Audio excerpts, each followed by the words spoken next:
toda na sessão, a gente programa uma coisa e depois acaba mudando para outra. E aí eu escolhi essa temática, primeiro porque eu estava estudando um livro voltado para a questão da mediunidade, e segundo porque fazia tempo que vinha na minha cabeça assim, citar essa pessoa, que é um chamado Fernando Pessoa. É um poeta, né? Ele já desencarnou, e era uma pessoa assim, que todo mundo que estuda ensino médio, no final das contas acaba estudando um pouquinho dele. Então eu acho que vai ajudar vocês, não somente na questão da mediunidade, mas vai ajudar também a você conhecer um pouco da literatura, porque eu também sou professora, também trabalho nessa área. E, inclusive, na semana passada para essa, eu estava trabalhando exatamente esse autor que a gente veio justamente no terceiro ano do ensino médio. Os meninos vão fazer o Enem, e aí eu estava trabalhando dentro do modernismo o Fernando Pessoa. Ano passado eu já tinha trabalhado com ele, e eu gosto muito de trabalhar com ele, porque sempre eu ficava com aquela curiosidade, meu Deus, esse poeta é médico, esse poeta é médico. E esse ano, novamente, eu fui trabalhar com ele com os alunos, e os alunos tinham hora que ele dizia, professor, que médico, isso também é louco. Desse jeito com ele. Eu disse, mas parece, porque como eu sou trabalhadora dessa casa, e eu trabalho no desenvolvimento mediúnico também, né? Como médium também participando do grupo de médiuns da casa, nas coisas que ele fazia, eu me enxergo e me enxergava dentro dela. Então as coisas que aconteciam com ele, a proporção que eu ia lendo, e aí eu enxergava dentro do trabalho dele uma mediunidade, mas uma mediunidade não assumida publicamente por ele. Que é uma coisa que acontece com muitos de nós. Muitas vezes a gente tem a vergonha de declarar a mediunidade, tem a vergonha de reconhecer que é médium, que tem a mediunidade, que vê, que percebe, ou a gente não quer, a gente tem vergonha. E, de uma certa forma, esse cara aí, o Fernando Pessoa, que ele era um poeta português, estudado dentro da literatura, da área do modernismo. Quem está estudando terceiro ano está aí com isso, que é o cara, o Fernando Pessoa, um poeta português. O diferencial dele é que ele tinha uma mania de escrever e assinar o que ele escrevia por nome de outras pessoas. Isso aí já começou a despertar a curiosidade, porque ele dizia que não era, que a gente dentro da literatura, a gente estuda um negócio chamado pseudônimo, que o povo escrevia, às vezes esculhambando determinado fulano, e ele não queria assumir a autoria daquela coisa, ele pegava, botava um nome, ele passava a usar um nome para esconder a identidade dele. Então, dentro da literatura brasileira e portuguesa, a gente encontrou muita gente que era desse jeito. Ele escrevia e não assumia, igual eu também já fiz algumas vezes isso, que eu trabalhava num jornalzinho da universidade. A minha colega, quando ela botava uma coisa que esculhambava alguém, que ela queria mostrar o errado, mas ela não queria aparecer com a pessoa que ela que tinha coisado, que ela que tinha denunciado, ela botava meu nome. Então, acontecia isso. E quando eu olhava, uma mulher, como foi que botou isso aqui? Estava lá. E o Fernando Pessoa, esse cara aqui, nós vamos ver como uma pessoa que é aparentemente desconhecida, porque quantos médiuns desconhecidos existem por aí? E quantos médiuns não tem aqui nessa sala?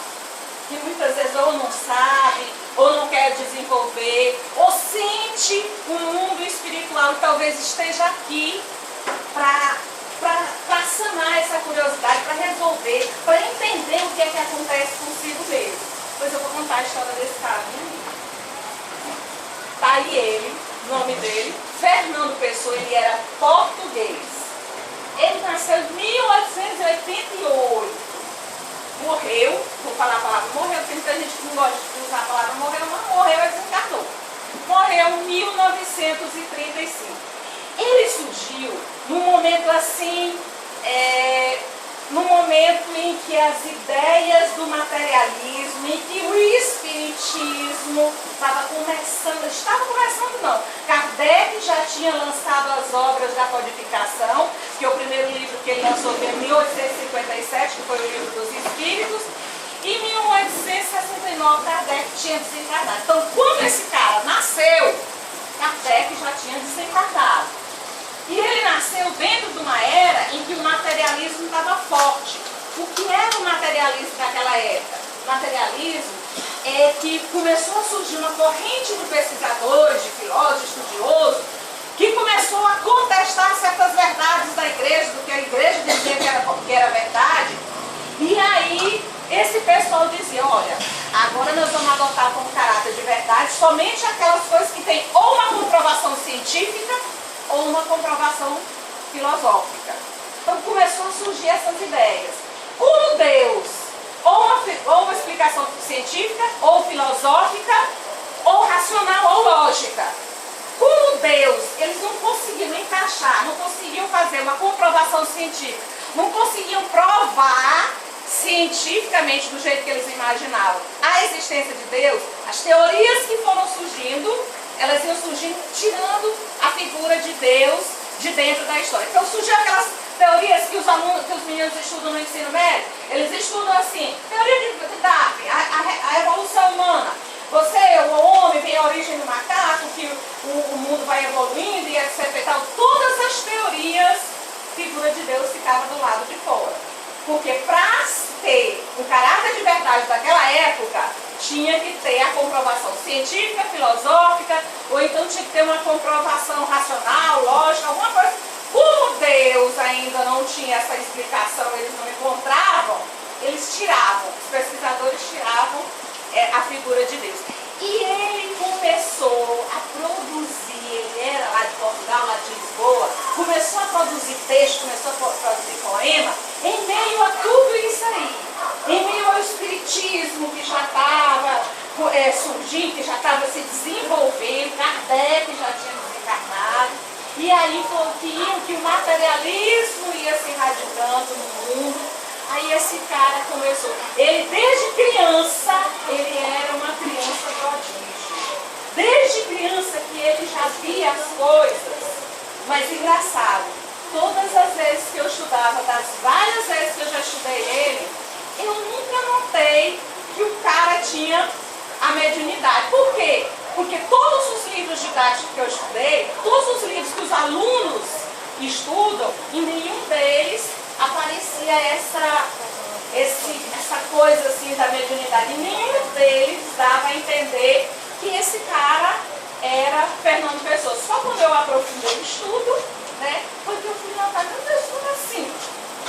Como assim? E quantos médios, quantos poetas, quantos outros escritores, quantas outras pessoas existem nesse mundo que são médiums e que a característica da mediunidade é tão forte que ela é flagrante e que, no entanto, a gente desconhece, porque está ali escondido, ou porque está ali reservado, porque não se pode falar, porque a pessoa pode ser chamada de louco.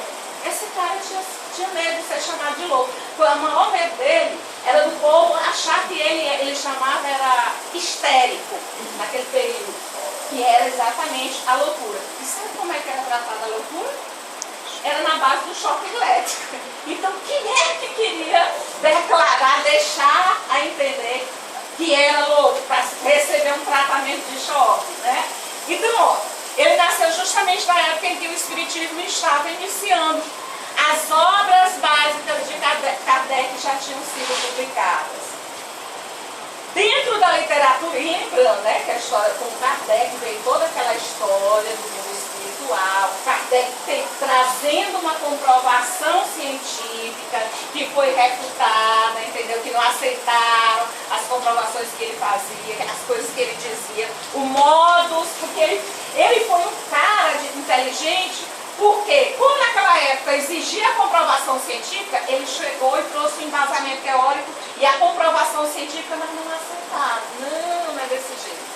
Dentro da literatura, ele foi considerado único devido que ele mesmo, na biografia dele, nas vezes que ele era entrevistado, que ele dizia, aqui no meu texto, porque ele escrevia, o que a característica dele é que ele escrevia um texto e quando chegava lá no final, ao invés dele assumir, botar o nome dele como autor do texto, ele botava o nome de outra pessoa.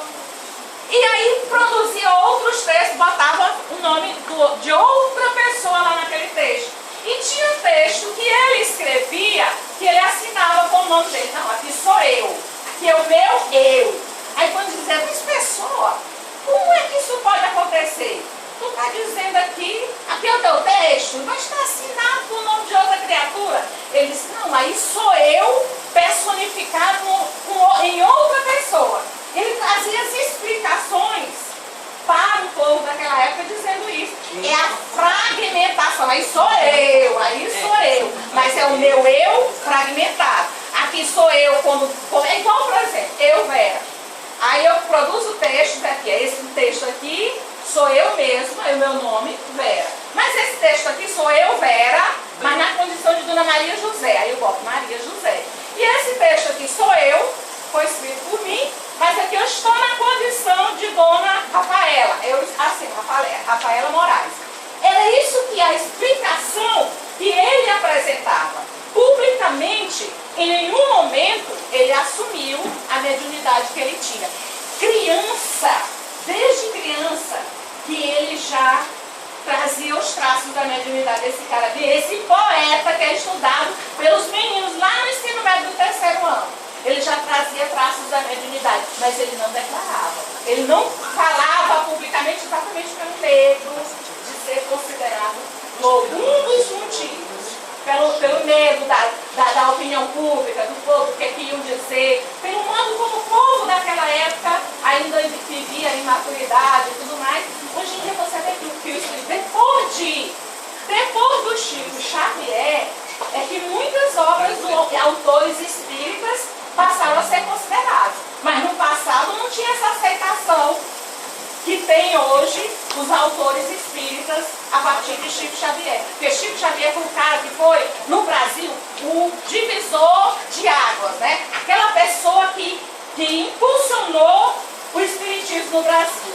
O espiritismo ele surgiu lá na França, mas é no Brasil o local onde tem o maior número de adeptos, a maior quantidade de pessoas espíritas hoje é aqui no Brasil.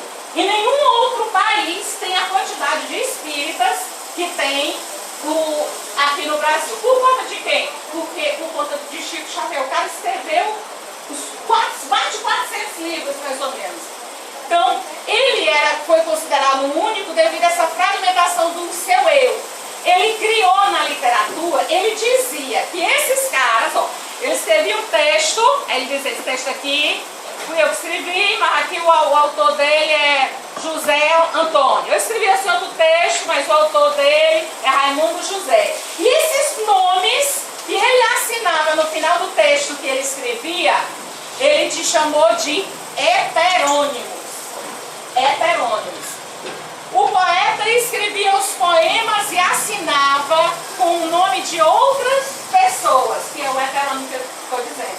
Então, normalmente, tinha 3 heterônimos e ele assinava o nome, ele escrevia, e lá no final ele assinava, ou ele assinava com o nome de Alberto Caeiro, ou ele assinava como Ricardo Reis, Álvaro de Campos, e vários outros nomes iam surgindo que ele tinha e ele assinava.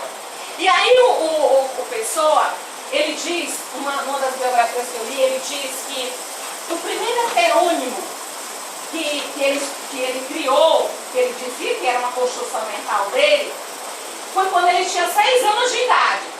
Ele disse que apareceu a imagem da pessoa na frente dele, e que aí essa pessoa passou a aparecer de vez em quando a imagem dele, e essa pessoa falava com ele.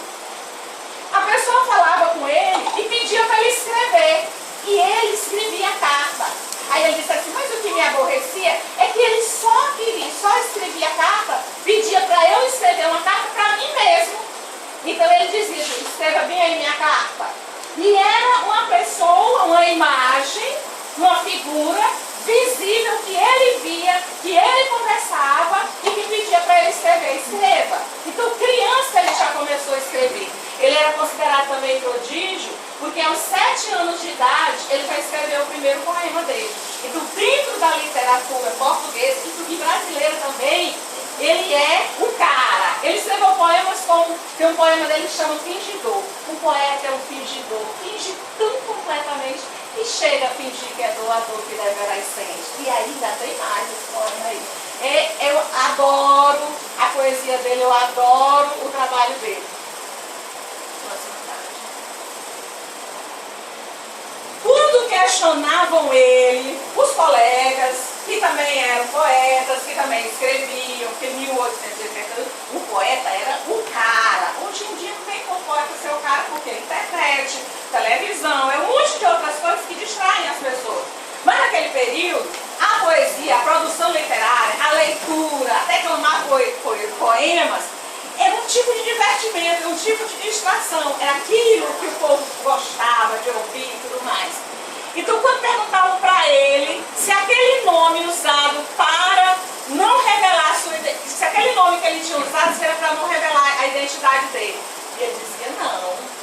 A pessoa dizia, aqui, nesse texto que eu escrevi, que eu assinei com o nome de Alberto Caeiro, aqui não sou eu.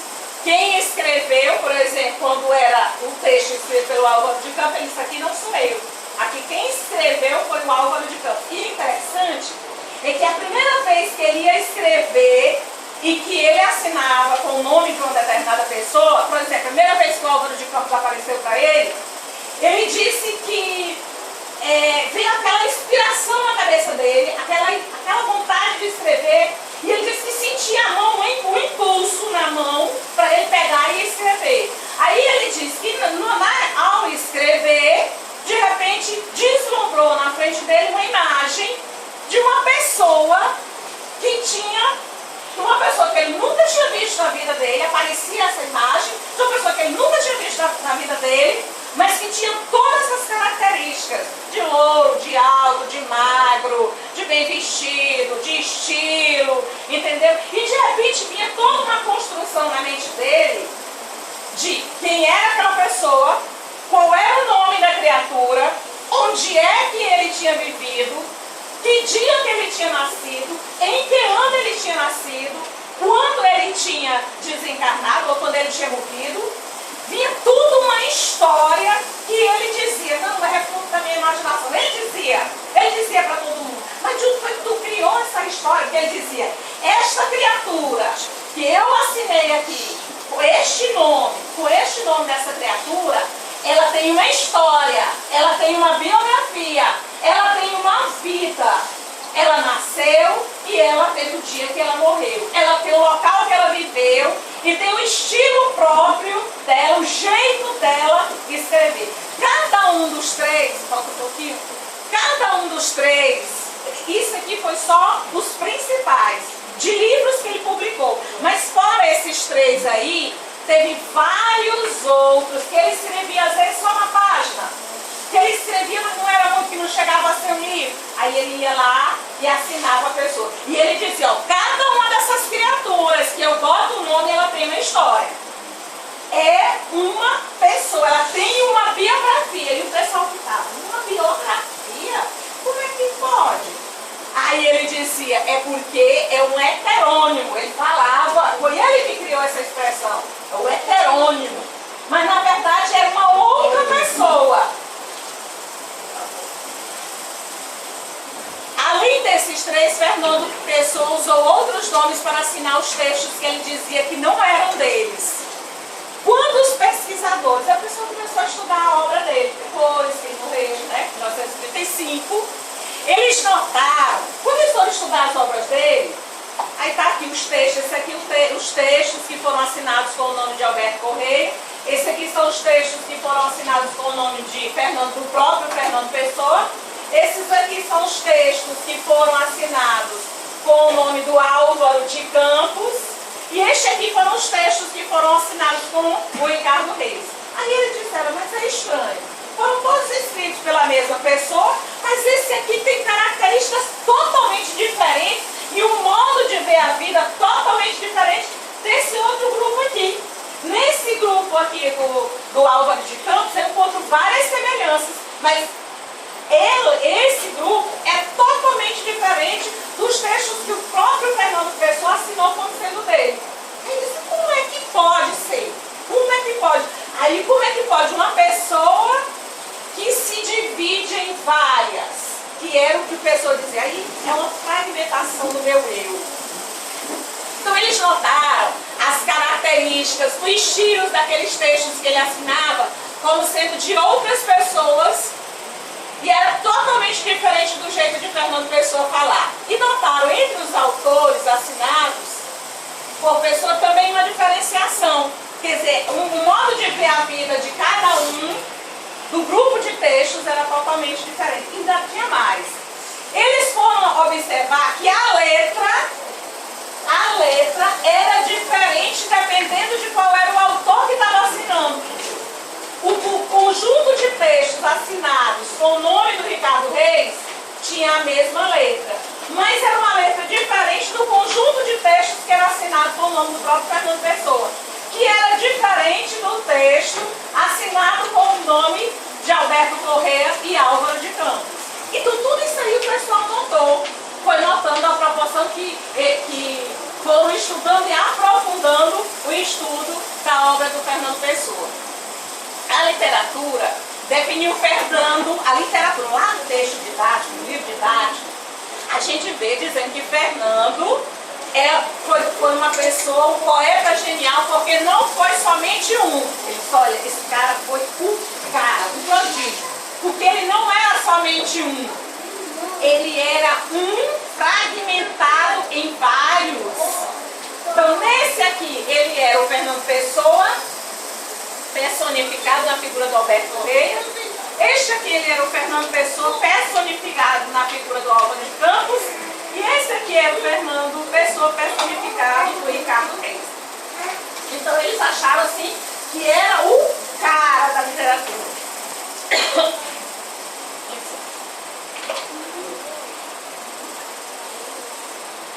E eles diziam exatamente isso.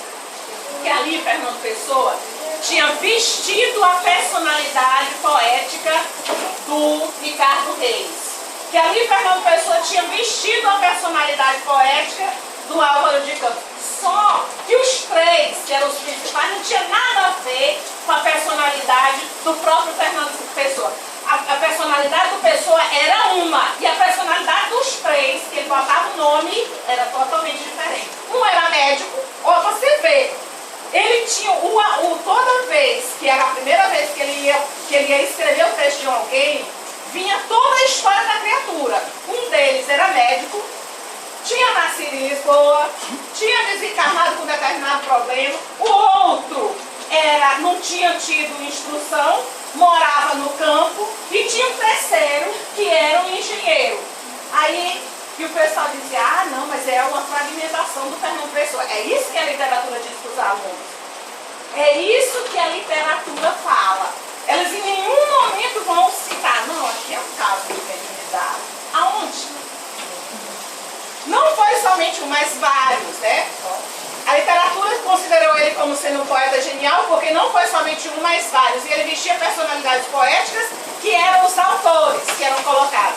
Pessoa dizia, o próprio Fernando Pessoa dizia assim, cada um deles, olha o que ele dizia, cada um deles, Alberto Corrêa, Ricardo Reis e Álvaro de Campos, é um poeta diferente. É um poeta diferente e com vida própria. E tanto é, gente, que até isso o Fernando Pessoa tinha, se tinham casado, se não tinha casado, o que tinha feito. Ele tinha as informações básicas de cada uma das criaturas que ele assinava o nome lá no final. Ou seja, ele declarava o texto que ele tinha produzido, ele declarava uma autoria. Ele dizia assim, esse texto foi escrito por mim, Fernando Pessoa, mas o autor é o Ricardo Reis. Então ele dizia que a autoria não era dele, Fernando Pessoa, com o eu dele, personificado na figura de Alberto Corrêa, ou do Ricardo Reis, ou do Álvaro de Campos. Em sua biografia, Fernando explica que até o processo de produção do texto era diferenciado. Ele dizia que quando o texto era do Ricardo Reis, ele sentia um frenesi na mão, como se a mão obrigasse, como se a mão fosse se obrigar a escrever. Dos três, o Álvaro de Campos era o mais elétrico, mais o mais assim, como é que se diz? Que era menos calmo, né? Então ele sentia aquele frenesi dele para escrever. O outro, o Alberto Caeiro, já tinha uma calmaria mais, era um senhor do interior. Então ele sentia, mas ele se afinava mais com esse Alberto Caeiro. E que tinha, engraçado, é que esses heterônimos que ele chamava, essas pessoas que ele escrevia e assinava o nome delas lá no final, algumas delas ele desenvolvia uma certa afeição. O homem que aparecia para ele quando ele era criança, e que ele achava, num certo período da vida dele, achava que era normal, ele desenvolveu uma afeição por essa pessoa. E ele conta na biografia dele que alguns anos mais tarde ele aparecia. E aí foi surgindo os outros e esse foi desaparecendo. Mas ele aparecia para ele quando era criança e ao longo da vida dele, em alguns momentos ele chegava e ele gostava porque ele tinha afeição. Esse senhor chamava Cravelli, uma coisa assim o nome. Em algumas das cartas que escrevia a parentes, ele dizia que sentia um frenesi na mão, um impulso. E aí então ele escrevia. Então, publicamente, o Fernando Pessoa não declarava que era médium, que tinha algum tipo de mediunidade, que via ou que sentia alguma coisa. Publicamente ele não declarava que aquilo ali na verdade era uma psicografia. Ele não declarava. Ele dizia que era ele personificado na figura de uma outra pessoa. Outras vezes, quando ele escrevia, aparecia mentalmente ou até uma imagem na frente dele do suposto autor. Porque às vezes ele estava aqui escrevendo e de repente deslumbrava um quadro, como que um retrato ou uma cena da figura que ele estava escrevendo o texto. O autor intelectual, né, daquele texto que ele estava escrevendo. Com todas as características físicas da pessoa. O que ele achava estranho é que ele nunca tinha visto aquela criatura, nunca tinha olhado, não conhecia, e vinha para a mente dele toda uma história de vida.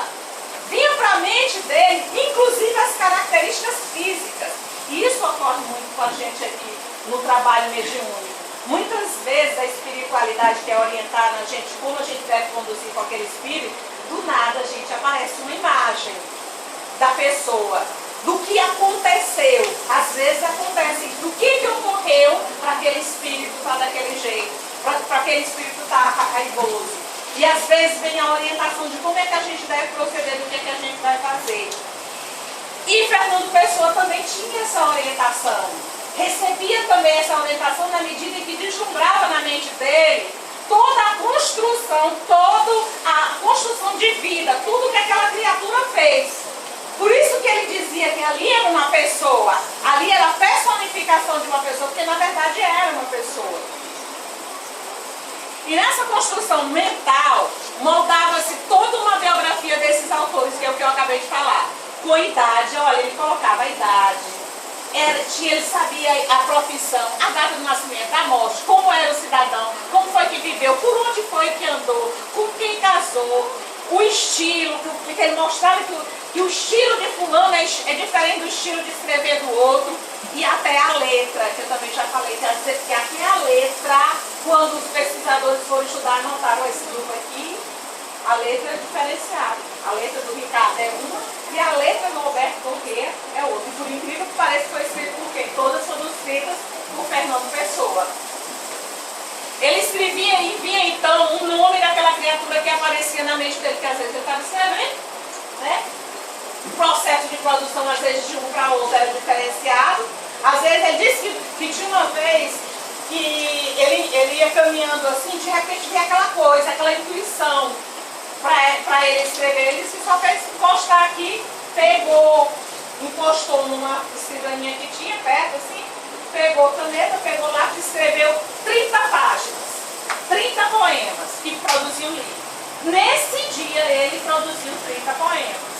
Mais adiante ele escreveu tudo de novo, e era um autor que estava nascendo, que ele dizia, um autor novo que está nascendo. E de repente, aos poucos, foi surgindo para ele quem era aquela criatura que estava passando aquele texto para ele. Aí quando veio para ele a informação do nome da pessoa que vinha na mente dele, Aí ele pegou e passou a assinar com o nome. Aí aquela criatura, ele botava lá o nome dela.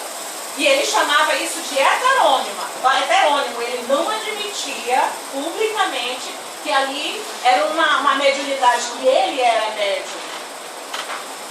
E ele conta que os primeiros heterônimos, os supostos autores, surgiram ainda na infância. Aquilo que eu falei para vocês. Vinha a ideia de escrever o poema e depois um retrato vago, em certas situações era assim. Vinha aquele retrato vago na mente dele, da pessoa que era o autor daquele poema que estava sendo passado para ele. E aí ele ia e escrevia. Aos 6 anos de idade, está ali o nome do cara que eu tinha esquecido, tem contato com o seu primeiro heterônimo. Quer dizer, ele dizia publicamente que era um heterônimo. Mas apareceu uma imagem de uma pessoa do nada, com uma criança de 6 anos de idade, né? E que ele conversava com a pessoa, porque esse heterônimo, o Chevalier, ele escrevia, ele ditava para ele a carta que ele ia escrever para ele mesmo, com os conselhos para Fernando Pessoa. Às vezes até respondendo as perguntas que o poeta fazia. Fernando dizia que via na frente dele a figura desse homem. E é toda a imagem do homem que ele estava conversando. E as crianças, gente, elas têm essa mediunidade. Crianças pequenas, 1, 2, 3, as crianças pequenas até 5, 6 anos, mais ou menos, 5 anos, até os 5 anos mais ou menos. Elas têm essa capacidade, elas vivem mais no mundo espiritual do que propriamente no mundo físico. Então elas facilmente, elas enxergam as coisas ruins e enxergam o mundo espiritual. Então de repente vem na sua casa, você está com uma criança bebê, aí chega um conhecido muito seu amigo, mãe, ele quer pegar a criança quando você acabar de gritar, é alguma coisa, gente, não force. Porque é alguma coisa que deve estar acontecendo. Às vezes aquela visita está com energia pesada, a criança enxerga. Às vezes aquela visita veio mal acompanhada, a criança enxerga. A criança vê, porque ela vive mais no mundo espiritual do que no mundo físico. Às vezes acontece da gente cair mais no mundo espiritual do que no mundo físico.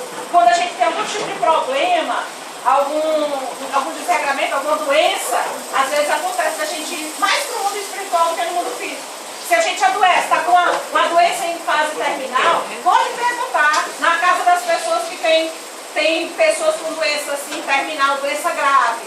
Que aí você vai ver ela dizer, eu vi minha mãe, a minha tia, minha irmã, meus pais vieram aqui.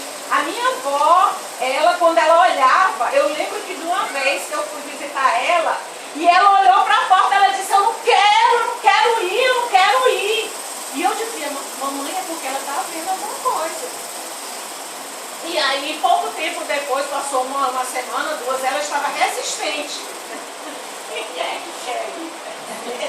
Então, e passou umas 2 semanas mais ou menos e ela desencarnou. Mas não é só a casa dela, a vizinha da casa de frente da casa da minha mãe, do mesmo jeito, católica fervorosa de ir sábado e domingo toda semana para a igreja católica. Mas quando chegou lá no final da vida dela, que ela estava só bebendo água, ela dizia que ao redor da cama dela estavam todos os familiares dela. A mãe, o irmão, o pai, estavam ao redor da cama dela. Católica, fervorosa. E às vezes acontece isso. Quando você tem determinados tipos de doença que te afetam, você enxerga o mundo espiritual. Agora, tem determinadas pessoas que não precisa de doença, que não precisa estar em fase terminal, ela tem aquela vivência de enxergar o mundo espiritual. Outras, como eu não enxergo o mundo espiritual. Essa semana que passou, eu adoeci. Eu peguei, não sei se é tipo uma rinite, faringite, não lembro direito o que era. Eu sei que ela estava concentrada aqui. E aquela coisa assim na minha cabeça, e minha cabeça parecia que balançava.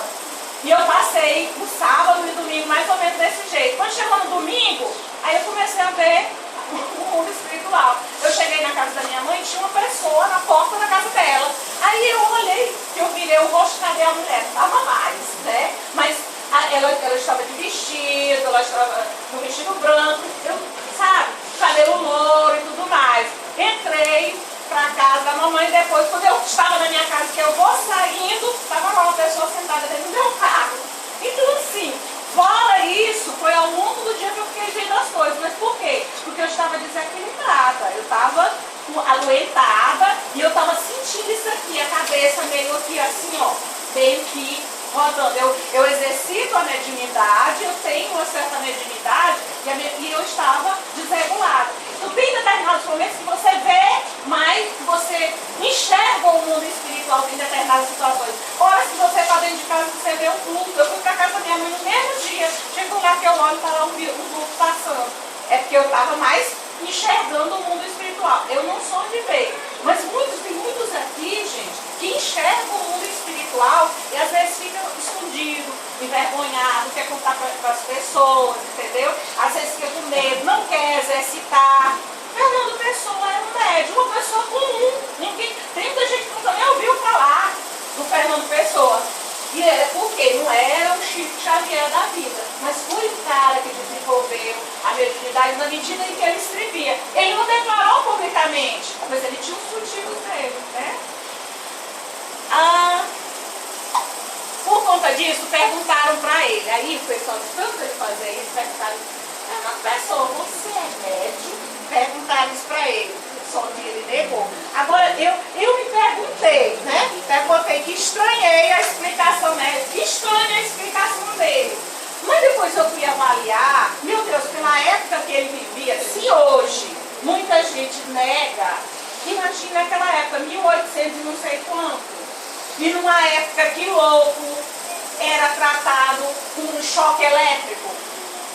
Quem é que quer ser apontado? Quem é que queria ser apontado? Se hoje em dia a gente não quer ser apontado como louco, e várias vezes a mediunidade é confundida com loucura. Tem muita gente que fica internada nos manicômios, que na verdade eles são médiuns, que eles têm mediunidade. E eu vou dizer uma coisa para vocês, eu também já fui confundida com louca. Eu não peguei um choque elétrico na cabeça, mas eu peguei uns eletrochoquezinhos assim, porque achavam que eu estava ficando meio... ficando doido, né? Estranho. Mas tem cartas aos familiares, então publicamente ele não declarava. Mas nas cartas, inclusive tem um livro que é só com as cartas dele. Nas cartas dele, ele entregava para os familiares as coisas que ele via, o que ele sentia. Ele conta, por exemplo, de um amigo dele que viajou, estava no exterior, e lá o amigo dele se suicidou, se matou. E ele estava em Portugal e o marido e o colega fora, ele sentiu a dor do colega, ele sentiu as dificuldades que o colega dele estava passando, era mediunidade. Então nas cartas dos familiares ele falava do temor que ele tinha de acharem que ele estava ficando louco. Ele chamava de histeria a loucura daquele período. E em vários momentos das obras dele eu vejo ele falando, ele dizendo, não, mas a histeria para o homem é feia. Para a mulher pode até ser, mas para o homem a histeria não dá certo. Fora os tipos de tratamento que a pessoa era isolada da sociedade, até outro dia a gente sabe como é que os loucos são tratados. Agora é que os chamados loucos são tratados em casa. Não adianta você querer internar a pessoa que está aparentemente louca, porque eles não querem, eu acho certo. Tem que ser tratado mesmo em casa. Porque às vezes não é nem loucura, não é nem um desequilíbrio da própria pessoa. Às vezes é influência espiritual. E você pensa que o Fernando Pessoa não sofreu essa influência espiritual?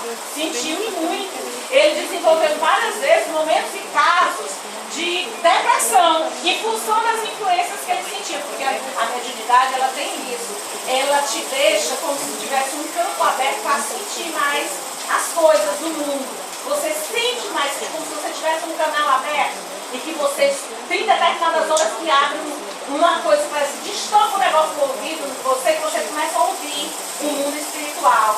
E isso ocorre muito no médium que está em desenvolvimento. Pessoa chegou a sofrer com os males da depressão, aquilo que eu falei, as influências, o contato com o mundo espiritual, ele chegou a sofrer isso aí. E a maioria das suas obras, inclusive assinada com nomes desses supostos autores, só vieram a ser publicadas 50 anos depois de se antecipar. Eu estranhei, meu Deus, como é que pode? Então, algumas obras dele ele publicou em vida, mas a grande maioria dele ele deixou guardado num baú, guardou num baú as obras dele e falou para os colegas, para os familiares, que só fosse publicar 50 anos depois.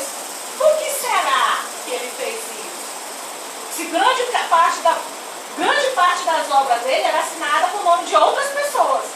Talvez ele tivesse exatamente, por conta da época que ele vivia, que era o ano de 1800 e alguma coisa, ele talvez tivesse exatamente esse temor de ser mal interpretado pela sociedade. E quem é que não é? Quem é que não tem esse temor de às vezes você não querer ser chacoalhado na frente dos outros, não ser ridicularizado? Olha lá o doido, olha lá o doido, porque está vendo coisa, você vê as coisas. Vera, todos os médicos já estagiaram pelas fronteiras da loucura. Todos. E a maioria das suas obras, pronto, aí aquilo ali eu já falei, que a maioria das obras dele, ele pediu para ser publicado só 50 anos depois. Quando abriram o baú e acharam, foram pegar as obras dele, que beleza, que coisa bacana as obras que ele produziu. Por que será? Lembremos que naquele período o espiritismo estava se propagando e estava em alta as ideias do materialismo. Então, fatalmente, ele seria mesmo considerado louco. Essa pessoa era médico? Foi a pergunta que eu fiz da última vez que eu estudei a vida dele. E a resposta foi sim. Ele era um médico psicógrafo, ele fazia psicografias, mas ele tinha outros tipos de mediunidade que ele escreveu, que ele falou numa carta que ele mandou para a tia dele. Nos livros didáticos que a gente estuda com os alunos do ensino médio, em nenhum momento a gente diz que o cara, eles dizem que ele era médico. Em nenhum momento falam de mediunidade, falam de heterônimo. Ah, não, ali era um heterônimo que ele criava. Ah, um heterônimo que tem uma vida, que tem uma história, que tem a data que ele nasceu, a data que ele morreu, que a letra do heterônimo é diferente. Que heterônimo é esse? Que a pessoa tem uma característica de um modo de falar diferente, porque usa a palavra totalmente diferente dele, do pessoa. Allan Kardec, no livro dos médiuns, no capítulo 14, na pergunta 159, ele diz o seguinte: toda pessoa que sente em algum grau qualquer a influência dos espíritos, por isso mesmo é médium. Vários palestrantes já falaram isso para vocês. Então, todos nós que aqui estamos, nós temos de uma certa forma um nível de mediunidade. Nós temos uma mediunidade para falar com os nossos guardiões, uma mediunidade para sentir certas presenças, só que algumas pessoas têm num grau mais forte, mais declarado, uma intensidade maior. E aquela pessoa que tem uma intensidade maior, ela geralmente se volta mais para determinados tipos de mediunidade, porque existem graus e tipos diferentes de mediunidade. Tem a mediunidade de psicografia, que a Neuza já falou, tem a mediunidade para incorporação, para escutar o mundo espiritual, tem a mediunidade da vidência, de você ver, de você enxergar. Também são poucos nos quais não se encontrem alguns rudimentos dele. Ele disse assim, são poucas as pessoas que não têm algum nível, ainda que pequeno, de mediunidade. Por quê? Porque quando você vem com aparelhagem, o que é aparelhagem? É o corpo que você tem. Se o corpo que você tem algum problema, por exemplo, se na sua mente você tem um autismo, uma doença mental que te desestruturou as peças aqui, vamos falar popular, os miolos da cabeça, que queimou alguma ligação, vai ser mais difícil para você sentir a espiritualidade, na medida em que o teu corpo orgânico tem alguma coisa que quebra. Porque há alguns processos mediúnicos, alguns contatos com o mundo espiritual, ela requer uma energia que vai correndo no corpo da gente. Se tem um determinado local que está cortado, você perdeu ali, ela quebra. Ali tem uma quebra, chama sinapse, o que eles falam. Se pode dizer que todo mundo é mais ou menos médium. Sabe como é que é a mediunidade? Às vezes você está em determinado local e diz assim, não é por aí, não é por ali. É a mediunidade. Você está escutando, você escuta, você olha, você percebe e você acha que é seu. Não, aquilo ali é meu, aquilo ali sou eu. Todavia, usualmente, esta qualificação, a qualificação de médium, é utilizada mais para quem tem aquela mediunidade mais intensa, mais aflorada. Todo mundo é médium, todo mundo tem aquela capacidade mediúnica de estabelecer contato com o mundo espiritual, mas tem umas pessoas que ela só olhando, ela já vê o mundo espiritual. Que com os olhos abertos, ela vê o mundo espiritual. Que ela sente com facilidade maior o mundo espiritual. Muitos escritores, como esse Fernando Pessoa, é médium. É mediunidade. Muitos, não são todos. Lógico. O Fernando Pessoa, quando ele escreveu, ele tinha as obras que ele sabia que era dele. E que ele botava o nome dele que era dele. Tinha sido ele que tinha escrevido. Mas tinha outras coisas que ele sentia, que vinha chegando a inspiração, que a mão dele escrevia. Ele falava até, um pesquisador falou que ele era um médium escrevente, psicografia, ele desenvolveu psicografia automática. Mas não era em todas as situações, não. Porque às vezes ele vinha só aquela intuição e aí as palavras iam brotando. E ele ia colocando as coisas no papel. E quando ele chegava no final, ele dizia, meu Deus, aqui não fui eu que escrevi. E vinha para ele, na mente dele, uma caracterização de uma pessoa que seria o autor, inclusive o nome. Tá? E tem muitos autores, gente, que recebem o mundo espiritual, principalmente quando o espírito é evoluído, ele não tem aquela vaidade de dizer, olha, vem aí que tu está escrevendo, não é teu não, isso aí é meu nome é fulano de tal, pode vir aí. Às vezes ele deixa que a pessoa ache que é ela que está escrevendo. Então não se iluda não. Muita coisa, muitos trabalhos escritos, inclusive até invenções, são influenciados pelo mundo espiritual, que o mundo espiritual dita. A influência, Kardec diz, a influência que eles têm sobre a vida da gente é muito maior do que a gente pensa. A gente é muito mais impulsionado para fazer determinadas. A influência que eles têm sobre nós é muito maior do que o que a gente imagina.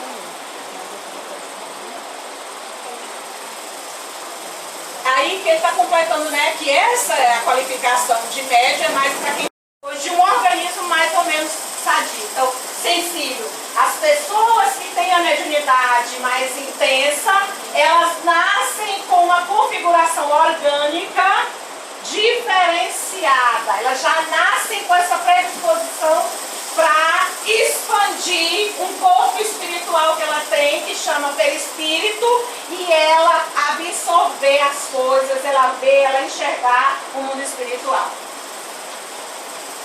E quais são os indícios, os sintomas, os traços que nos levam a opinar que Fernando Pessoa era médium?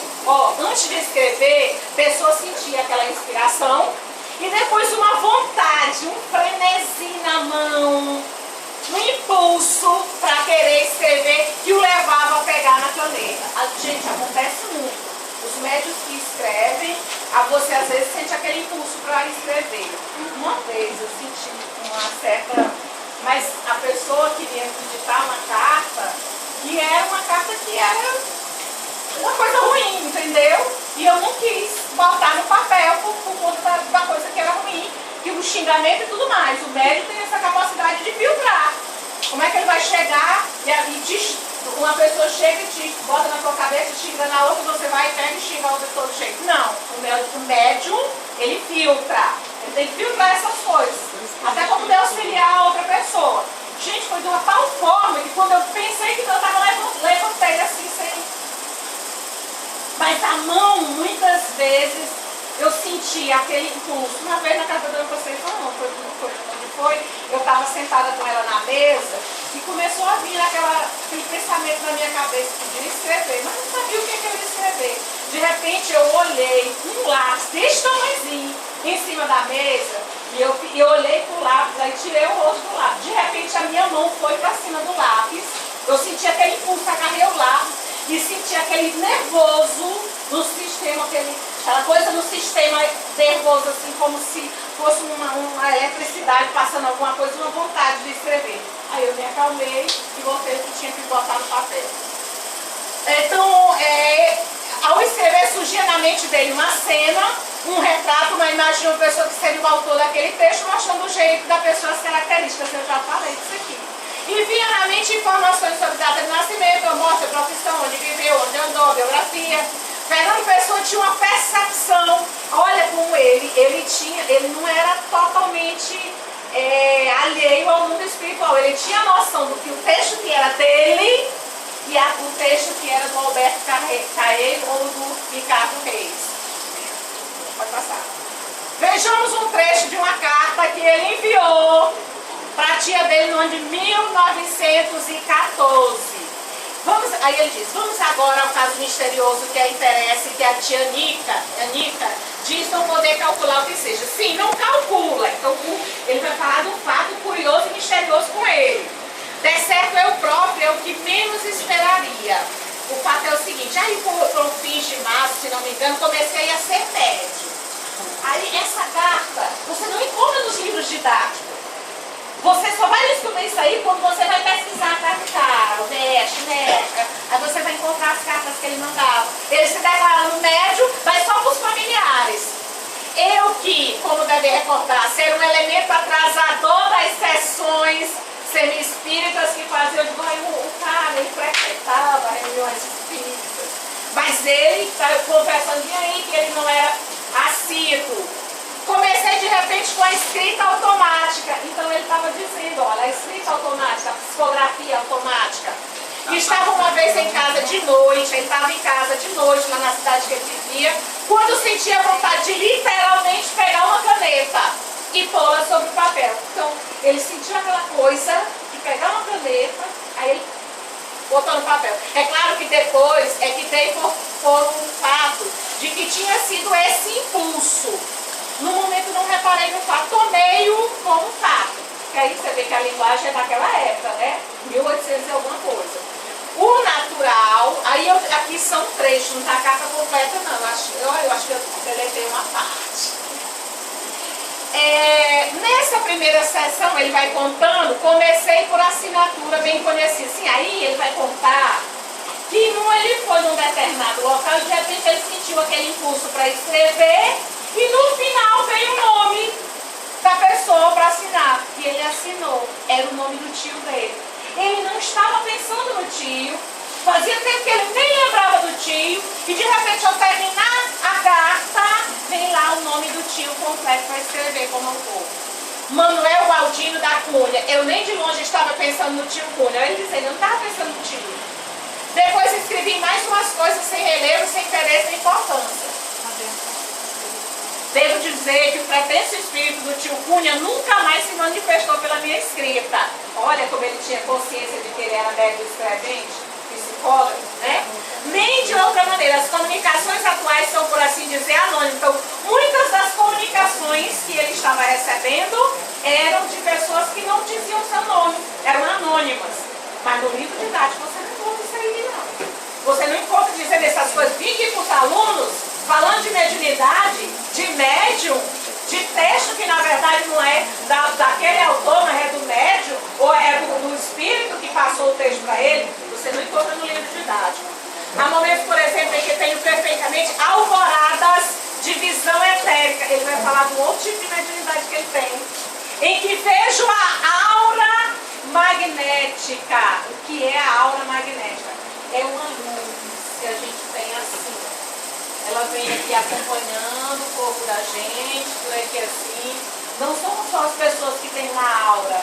As plantas, eles têm assim, até uma cidade, você olha, ela tem assim, ó, uma aura. A cidade, aquela aura vai depender do padrão mental daquela população.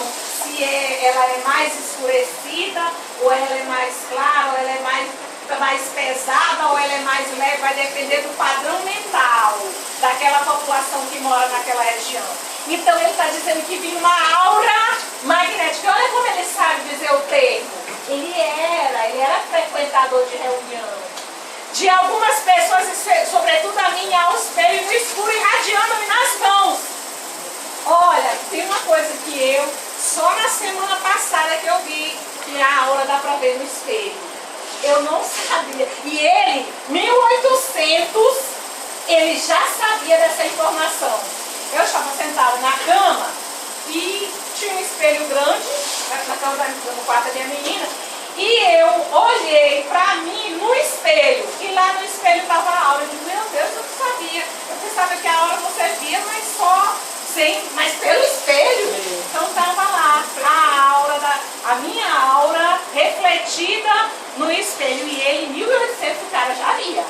1800 ele já tinha esse conhecimento. Por que isso aí não é passado para a gente? Por que isso aí já não foi aprimorado e já não foi trabalhado há muito tempo? Se a gente, em 1800 o povo já sabia disso aí, já tinha conhecimento disso aí, por que não deixou o negócio evoluir? A gente estaria hoje com uma vida melhor. Muitas das doenças que a gente tem, a gente já poderia estar até com a cura. Um tratamento que seria um tratamento diferenciado do que a gente recebe hoje.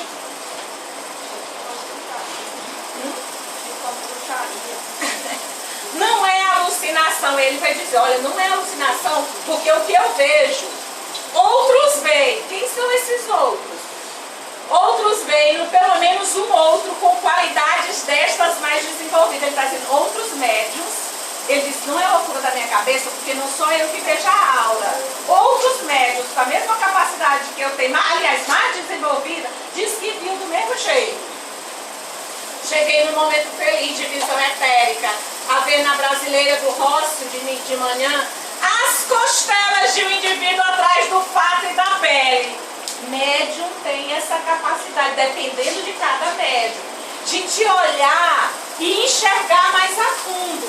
Às vezes a mente da gente olha e ela aprofunda dentro de você e enxerga os miolos. Cadê a Cátia? Eu já enxerguei os miolos da Cátia. Ai, minha gente. Foi um dia que acho que ela estava deitada. Eu fui na face que eu olhei, eu vi os miolos aqui dentro dela. Que eu não sabia, isso faz muito tempo, né? Que um corpo espiritual, ela tem os mesmos órgãos que o corpo físico, ele tem os órgãos equivalentes. E estava lá no corpo espiritual dela os órgãos, né? Os miolos dela. E foi o miolo, as vísceras, né? Então ele está vendo que ele está dizendo que olha e enxerga as costelas. Então você vê a mediunidade dele adentrando, afundando na pessoa e ele enxergando o interior. E vê o fato e a pele. Isto é que é a visão etérica em seu pleno grau. Outros tipos de mediunidade que ele tinha. Chegarei eu a tê-la realmente, isto é, mais nítida e sempre que quiser, pode. O médium, que é um médium, por exemplo, de incorporação, ele pode desenvolver outros tipos de mediunidade. Mas ele tem que se esforçar, ele tem que se disciplinar, ele tem que se estudar, ele tem que se instruir, ele tem que ter uma moral, ele tem que ter a prática do bem. O médium Raul Teixeira, que ele é médium também, autor de livros espíritas, explica que o médium é detentor de uma certa sensibilidade mediúnica. Ele tem uma sensibilidade para perceber determinadas coisas das pessoas. Dotado de um sistema psíquico e neurológico que permite perceber esses registros do mundo astral.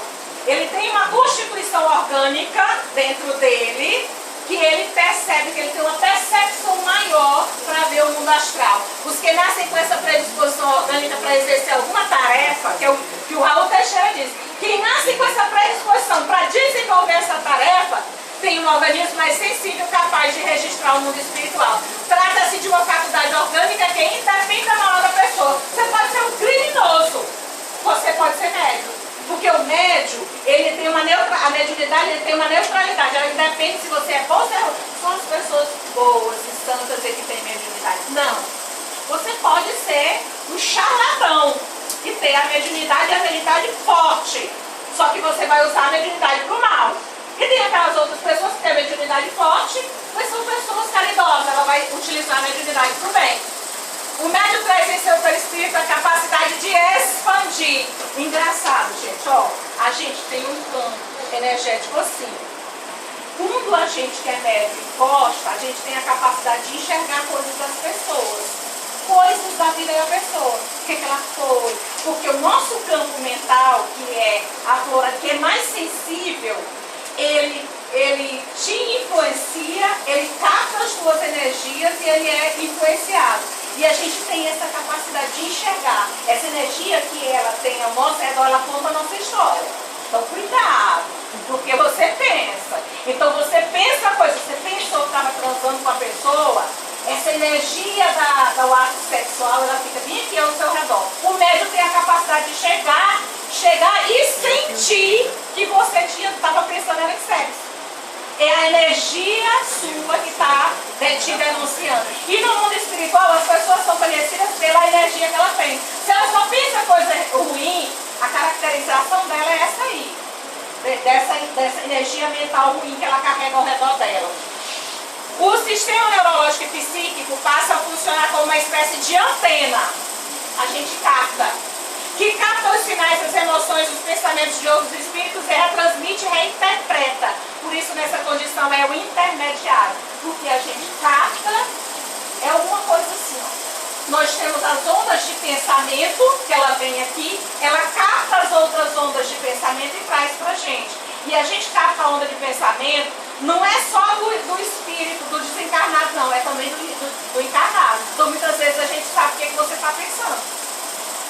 Agora depende do médio trabalhar, do médio se disciplinar, do médio se instruir, ele vai aprimorando essas coisas dele. Se é paradão, se ele está conformado, não pense que vai acontecer alguma coisa aí, pode até perder ou até ser suspensa aquela mediunidade que estava aflorando dentro dele, assim, no sentido de ver ou de enxergar algumas coisas. Tá aí, ó, a característica do médio de captar. Paulo Teixeira explica que o nosso sistema mental é de uma perfeição tal que ao mesmo tempo recebemos, captamos, analisamos e falamos num processo que é automático. E eu ficava imaginando, como é que esse pensamento não é meu se eu estou aqui falando ele, respondendo e tudo mais? Ele disse que é porque a nossa mente ela trabalha automaticamente. Então, ao mesmo tempo em que a gente está recebendo, a gente já está raciocinando e já está falando. Nesse processo de captação chega até a gente todo tipo de pensamento. Desde o pensamento suicida, por isso que é importante a sua educação mediúnica, até aquele pensamento que te ergue. Por isso que é importante a formação do médium no exercício mediúnico. Há uma necessidade de educação mediúnica. Todo mundo que tem aquela pretensão de desenvolver a sua mediunidade tem que saber que ele tem que se educar. E quem já está com a mediunidade aflorada tem que se educar mais ainda, porque é capaz de fazer loucura, inclusive matar. Há uma necessidade de educação mediúnica até para saber e conhecer as influências e que tipo de espírito se comunicam com você. Se é um espírito bom, se é um espírito mau, um sofredor. E às vezes você está se comunicando com o espírito sofredor, você está adoecendo, mas você não sabe, você não tem aquele conhecimento. Como somos uma espécie de canal aberto na mente, né? Que capta qualquer estação, precisamos nos educar, desenvolver consciência mediúnica para selecionar as ideias que nos chegam. Você dizer, não quero pensar nisso aqui não, isso aqui é seu. Não, não penso nisso não. Porque ela ali, ela parece que ela quer pegar suas coisas. Você diz, não, meu filho, eu adoro essa pessoa. Não sou eu não. Nenhum médico, uma vez aconteceu, eu fiquei toda vez quando eu estava cuidando da minha mãe, que minha mãe estava com a mala, e veio na minha mente assim, o pensamento de matar ela. Aí eu fiquei. Aí quando eu olhei para minha mãe, eu veio aquela comoção, assim, aquela vontade de abraçar ela. E eu percebi, eu jamais faria isso, porque o amor que eu tenho por essa mãe é muito grande. E aí eu pensei, esse pensamento não é meu. E eu percebi, na verdade, que o que estava acontecendo é que ela estava sendo vítima de espíritos que estavam fazendo ela sofrer, queriam matar ela. A intenção dele era matar. Só que ele queria me utilizar para tentar ir cuidado. Por isso que a gente tem que ter educação mediúnica. Por isso que a gente tem que estudar, que a gente tem que se equilibrar, para a gente não ceder a determinados impulsos. Que às vezes tem aquele impulso de você matar, de você meter o pé e acelerar uma vez. Você sabia que o semáforo está fechado e vem aquele impulso de você meter o pé no acelerador. E você às vezes faz. Então você tem que ter equilíbrio, você tem que educar, educar a sua mediunidade para você não atender esses impulsos que chegam até você. Nenhum médium desequilibrado, depravado, faz contato com entidades de luz. Então se você passa o dia... Não pense que as entidades de luz, os espíritos superiores vão chegar e lhe agarrar, não. Você está com a cabeça desse jeito, como? Por isso vale o esforço para nós nos educarmos e nos moralizar, para a gente se abraçar com os bons. É a moral do médium, a prática do bem que vai fazer com que ele estabeleça ligações com a espiritualidade maior. Por favor. A educação mediúnica deve deve ser pautada pelo estudo da própria personalidade, você se conhecer, pela instrução para conhecer as ocorrências da mediunidade, para você aprender a selecionar os pensamentos, não ficar pensando só em coisa ruim, de às vezes você achar, ai, ele está aprontando, ele está aprontando, ele está aprontando, ele é isso, ele é aquilo, de você separar, sair desse estado mental. O médium tem que desenvolver aquela oração sincera, ele tem que ter a prática da oração e a oração sincera, porque a oração acalma você, silencia a sua mente. A vida interior de reflexões favorece o registro de mensagens, faz com que você desenvolva silêncio íntimo. Na palestra, uma falazinha que o Raul Teixeira, que é um médium, escritor de direito, colocou, ele diz assim, tem que ter, ele conta o caso do Divaldo, que é um médium, com 89 anos, né? E conhecidíssimo, é um cara do espiritismo hoje em dia, em que ele disse que foi para o mundo espiritual, um desdobramento, e chegou lá, ele chegou no local que tinha os espíritos lá, aí disse que a mentora dele, cala, Divaldo, cala. Ele disse, eu não estou falando. Ela disse, cala, e era na cabeça. Porque às vezes a gente está com a boca fechada, mas a cabeça da gente está assim, ó, as caraminholas. A vida interior de reflexões, a prática da caridade para consigo e para com as outras pessoas. E por fim, no final da vida, Fernando Pessoa tinha crises de depressão. Doença que muitas vezes é sinal de influências espirituais negativas. Às vezes, os obsessores em cima da gente. Embora dissesse que chegou a frequentar reuniões e demonstra na carta um certo conhecimento, ele temia ser taxado de louco. Nessa carta, Fernando fala de uma tia, que é a carta que eu já li para vocês, que estava com um distúrbio mental. E ele fala dessa tia dele que estava com distúrbio mental e que era tratada com choque elétrico. Muitos médiuns no passado foram classificados de loucos e muitos foram classificados de bruxos e eram mortos na fogueira. Fernando Pessoa era médium psicógrafo, mas apresentava outros tipos de mediunidade, faltava mais educação, como para a grande maioria de nós médicos, o que falta mesmo é a nossa educação. E um conhecimento maior para estabelecer relações mais sadias. Ele podia continuar com aquela psicografia, mas havia outros patamares, havia os espíritos superiores que ele também tinha condição de sintonizar com ele, de receber a orientação para a vida e receber a orientação até para ajudar aqueles irmãos que vinham até ele pedir, escreve a minha carta. Com o mundo espiritual e também auxiliar os que chegavam até ele.